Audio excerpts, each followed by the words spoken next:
கிறிஸ்துவுக்குள் பிரியமான சகோதரனே சகோதரியே, இந்த அருமையான நேரத்திலேயும் வேத வசனங்களுக்காக காத்திருக்கிற உங்களை கிறிஸ்து இயேசுவின் நாமத்தினாலே வாழ்த்துகிறோம். ஆண்டவராய் இயேசு கிறிஸ்து நமது வாழ்க்கைக்கு போதுமானவராய் இருக்கிறபடினாலே அவருடைய வார்த்தைகளை கேட்க நீங்கள் ஆவலோடு இருக்கிறீர்கள். அவர் உங்களை அனுதினம் வழிநடத்துகிறார். அதற்காக கர்த்தரை துதிக்கிறோம், அவரை ஸ்தோத்தரிக்கிறோம். இந்த நாட்களிலே நாம் எபிரேயர் நிருபத்தை சிந்தித்து வருகிறோம். நேற்றைய தினத்திலே நாம் சிந்திக்கும் பொழுது எபிரேயர் 1 அதிகாரத்தின் கடைசி பகுதியையும் எபிரேயர் 2 அதிகாரத்தின் முதல் பகுதியும் நாம் பார்த்தோம். 1 அதிகாரத்தின் கடைசி பகுதியை நாம் பார்க்கும் பொழுது நம்முடைய தேவனாய கர்த்தர் நீதியை விரும்புகிறவர், அக்கிரமத்தை வெறுக்கிறவர் என்று நாம் பார்த்தோம். அது மட்டுமல்ல, ஆதலால் தேவன் உமது தோழரை பார்க்கிலும் உம்மை ஆனந்த தைலத்தால் அபிஷேகம் பண்ணினார் என்று வாசித்தோம். அதாவது நம்முடைய வாழ்க்கையிலேயும் நாம் நீதியை விரும்பி அக்கிரமத்தை வெறுக்கும் பொழுது நமது தோழர்களை பார்க்கிலும் நாம் ஆனந்தமான ஒரு வாழ்க்கையை அனுபவிக்க கர்த்தர் நமக்கு உதவி செய்கிறார் என்று சிந்தித்தோம். அது மட்டுமல்ல, எபிரேயர் 2 அதிகாரம் 1 வசனத்தை நாம் வாசிக்கும் பொழுது நாம் கேட்டவைகளை விட்டு விலகாதபடி என்பது கவனமில்லாமல் அலட்சியமாக இருந்து செய்ய தவறிவிடுவதை குறிக்கிறது என்று நாம் பார்த்தோம். எந்த ஒன்றை குறித்தும் நாம் அலட்சியமாக இருப்போம் என்றால் அதன் விளைவு துக்ககரமானதாக இருக்கும். ஆனால் பிரியமானவர்களே, ஆவிக்குரிய வாழ்க்கையிலே சுவிசேஷ செய்தியை கேட்டும் செயல்படாமல் அலட்சியப்படுத்துவது முடிவில்லாத துன்பத்தை தரும் என்பதை நாம் சிந்தித்தோம். இப்பொழுது தொடர்ந்து நாம் எபிரேயர் 2 அதிகாரம் 5 வசனம் முதல் 10 வசனம் வரை சிந்திப்போம். இன்று நாம் சிந்திக்கப் போகிற பகுதியிலே இயேசு கிறிஸ்து மனிதனாக வந்தாலும் அவர் தேவதூதர்களுக்கு மேலானவர் என்பதை நாம் புரிந்து கொள்ளப் போகிறோம். கிறிஸ்துவின் தெய்வீக தன்மையும் மனித தன்மையும் அழுத்தமாக இந்த பகுதியிலே கூறப்பட்டிருக்கிறது. கிறிஸ்து தெய்வீகத்தை இந்த பூமிக்கு கொண்டு வந்து மனுஷீகத்தை பரலோகத்திற்கு எடுத்துச் சென்றார் என்று சொல்லலாம். பாருங்கள், எபிரேயர் 2 அதிகாரம் 5 வசனம். இனிவரும் உலகத்தை குறித்து பேசுகிறோமே, அதை அவர் தூதர்களுக்கு கீழ்ப்படுத்தவில்லை. எபிரேய நிருபத்தின் ஆக்கியோன் எந்த உலகத்தை குறித்து பேசுகிறார் என்பதை முதலாவது அறிந்து கொள்ள வேண்டும். உலகம் என்பது வரப்போகும் உலகம், அதாவது பரலோகம் என்று பலர் நினைக்கிறார்கள். கிரேக்க மொழியிலே இங்கு உலகம் என்பதை குறிக்கிற சொல் குடியேற்றப்பட்ட பூமி என்ற அர்த்தமுடைய சொல்லாகும். இந்த வசனம் இந்த பூமியில் உள்ள ஜனங்களை குறிக்கிறது. ராஜ்யத்தினுடைய இந்த சுவிசேஷம் பூலோகமெங்கும் உள்ள சகல ஜாதிகளுக்கும், அதாவது மக்கள் குடியேறியிருக்கின்ற உலகம் முழுவதிலேயும் சாட்சியாக பிரசங்கிக்கப்படும். அப்பொழுது முடிவு வரும். இதைத்தான் மத்தேயு எழுதின சுவிசேஷம் 24 அதிகாரம் 14 வசனத்திலே நாம் பார்க்கிறோம். இந்த வசனத்திலேயும் உலகம் என்று சொல்லப்படுவதற்கு எபிரேயர் நிருபத்திலே சொல்லப்பட்டிருக்கிற அதே வார்த்தை தான் பயன்படுத்தப்பட்டிருக்கிறது. இதே வார்த்தை ரோமர் 10 அதிகாரம் 18 வசனத்திலேயும் பயன்படுத்தப்பட்டுள்ளது. அங்கே என்ன சொல்லப்பட்டிருக்கிறது? இப்படி இருக்க அவர்கள் கேள்விப்படவில்லையா என்று கேட்கிறேன். கேள்விப்பட்டார்கள். அவைகளின் சத்தம் பூமி எங்கும், அதாவது குடியேறியிருக்கின்ற பூமி எங்கும், அவைகளின் வசனங்கள் பூச்சக்கரத்து கடைசி வரைக்கும் செல்லுகிறதே. ஆம் பிரியமானவர்களே, உலகம் என்ற வார்த்தை பரலோகத்தையோ நித்தியத்தையோ குறிக்கவில்லை. இன்று நானும் நீங்களும் வாழ்கிற இந்த கிருபையின் காலத்தை குறிக்காமல் மேசியாவின் காலத்தை இந்த பூமியிலே குறிக்கிறது. அதாவது பூமியின் மேலே இது வரப்போகும் ஒரு ஆளுகை. பழைய ஏற்பாட்டினை கற்ற எபிரேய விசுவாசிகள் பழைய ஏற்பாட்டின் முக்கிய கருத்து தாவீதின் வம்சத்திலே தோன்றுகிற ஒருவரின் ஆளுகையை குறித்தது என்பதை அறிந்திருந்தார்கள். மேசியாவின் ராஜ்யமே ஒவ்வொரு தீர்க்கதரிசியின் கருத்தாக இருந்தது. அதைத்தான் எபிரேய ஆக்கியோன் இனிவரும் உலகம் என்று சொல்லுகிறார். அதை அவர் தூதர்களுக்கு கீழ்ப்படுத்தவில்லை என்று பார்க்கிறோம். இது பூமியின் மீது வரப்போகும் 1000 வருட அரசாட்சியை குறிக்கிறது. கடந்த காலங்களிலே தூதர்கள் ஆளுகை செய்யாதது போல வரும் காலங்களிலேயும் அவர்கள் ஆளுகை செய்யப்போவதில்லை. கடந்த காலங்களிலே தேவதூதர்கள் பணிவிடை செய்கிறவர்களாகவும் செய்தி எடுத்துச் செல்கிறவர்களாயும் இருந்தது போலவே எதிர்காலத்திலேயும் பணிவிடைக்காரர்களாகவே இருப்பார்கள் என்பதை நாம் புரிந்து கொள்ள வேண்டும். அடுத்ததாக சிருஷ்டிப்பை குறித்து கூறுகிற 8வது சங்கீதத்திற்குள்ளே செல்கிறார். அதன் அர்த்தத்தையும் நமக்கு விளக்குகிறார். பாருங்கள், வாசிக்கிறேன். எபிரேயர் 2 அதிகாரம் 6 வசனம். ஒரு இடத்திலே ஒருவன் சாட்சியாக, மனுஷனை நீர் நினைக்கிறதற்கும் மனுஷனுடைய குமாரனை நீர் விசாரிக்கிறதற்கும் அவன் எம்மாத்திரம். 8வது சங்கீதம் 4வது வசனம் முதல் 6வது வசனம் வரை வருகிற பகுதி எபிரேயர் நிருபத்திலே 2ஆம் அதிகாரத்திலே 6வது வசனம் முதல் 8வது வசனம் வரை உள்ள பகுதியாக கொடுக்கப்பட்டுள்ளது. மனிதன் என்பவன் யார்? ஒரு சிறிய கோளத்திலே ஒரு சிறிய உயிரினம்.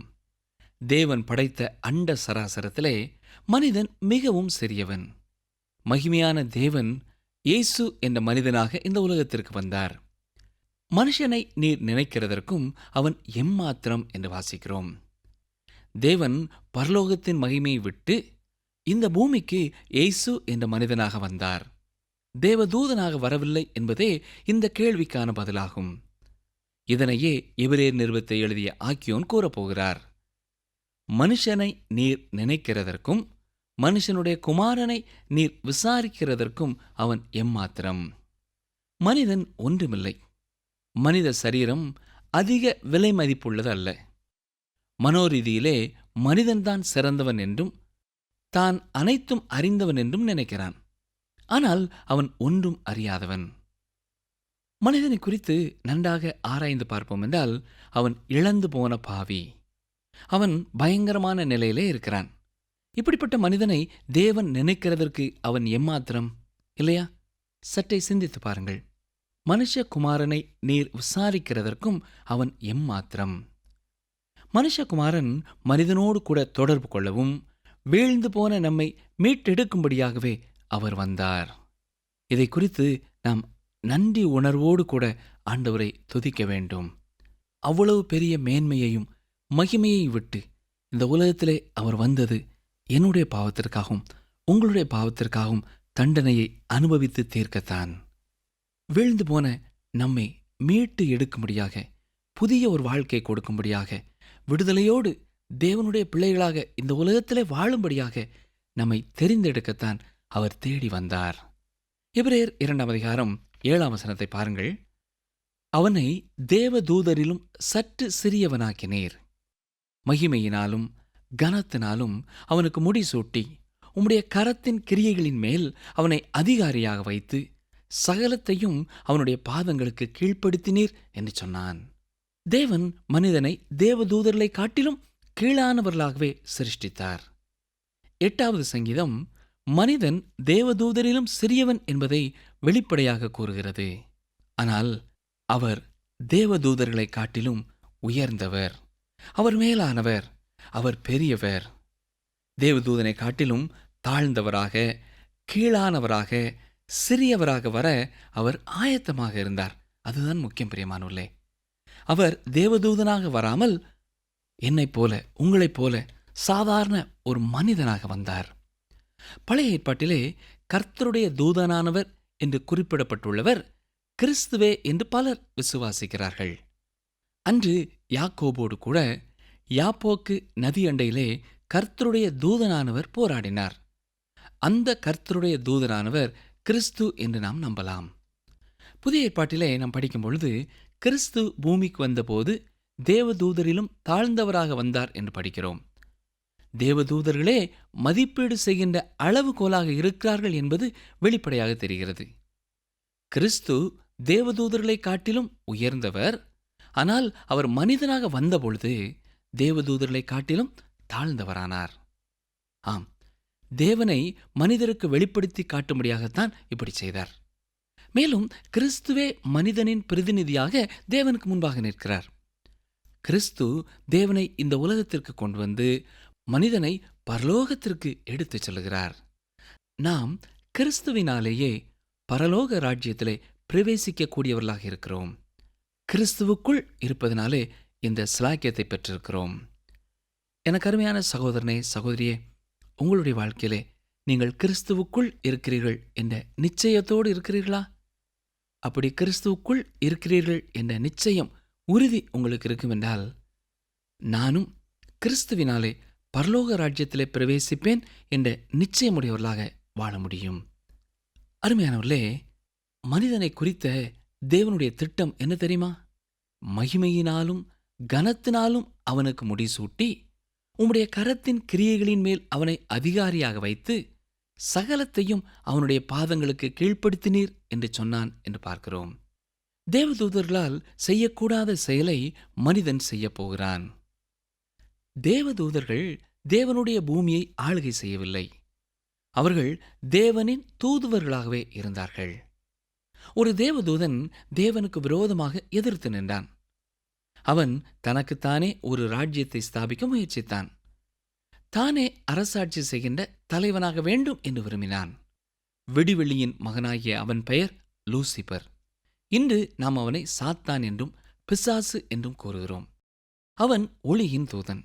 ஆனால் அவன் தேவனுக்கு எதிர்த்து நிற்கிறவனாக தன்னுடைய இருதயத்திலே, நான் வானத்துக்கு ஏறுவேன், தேவனுடைய நட்சத்திரங்களுக்கு மேலாக என் சிங்காசனத்தை உயர்த்துவேன், வடபுறங்களிலுள்ள ஆராதனை கூட்டத்தின் பர்வதத்திலே வீற்றிருப்பேன் என்றும், நான் மேகங்களுக்கு மேலாக உன்னதங்களில் ஏறுவேன் என்றும், உன்னதமானவருக்கு ஒப்பாவேன் என்றும் நீ உன் இருதயத்திலே சொன்னாயே என்று ஏசாயா 14 வசனங்களிலே வாசிக்கிறோம். தேவன் லூசிபரையோ அல்லது வேறு எந்த ஒரு தேவதூதனையும் பூமியை ஆளுகை செய்யும்படியாக செய்யாமல் பூமியை சுதந்தரித்துக் கொள்ளும்படி மனிதனையே சிருஷ்டித்தார். ஆனால் மனிதனால் இன்று இந்த பூமியை ஆளுகை செய்ய முடியவில்லை. மனிதன் சாத்தானைப் போல எண்ணமுடையவனாக தேவனின்றி தானே பூமியை ஆட்சி செய்யலாம் என்று எண்ணுகிறான். மனிதன் தேவனை சார்ந்து இருந்த பொழுது தேவன் இந்த பூமியை ஆசீர்வதித்தார். ஆனால் மனிதன் தேவன் இல்லாமல் தானாகவே இந்த பூமியை ஆட்சி செய்ய முடியாது. என்ற போதிலும் மீட்பின் மூலமாக மனிதன் இந்த பூமியை ஆட்சி செய்கிற நிலைமைக்கு தேவன் அவனை மீட்டெடுக்கிறார். 8வது சங்கீதத்திலே, உம்முடைய கரத்தின் கிரியைகளின் மேல் நீர் அவனுக்கு ஆளுகை தந்து சகலத்தையும் அவனுடைய பாதங்களுக்கு கீழ்ப்படுத்தினீர் என்று கூறப்பட்டுள்ளது. ஏதேன் தோட்டத்திலே மனிதன் தேவனுக்கு கீழ்ப்படியாமல் போன பொழுது இந்த பூமியை ஆளுகை செய்யும் தகுதியை இழந்துவிட்டான். ஆனால் கிறிஸ்து திரும்பவுமாக அதனை மீட்டுக் கொண்டார்.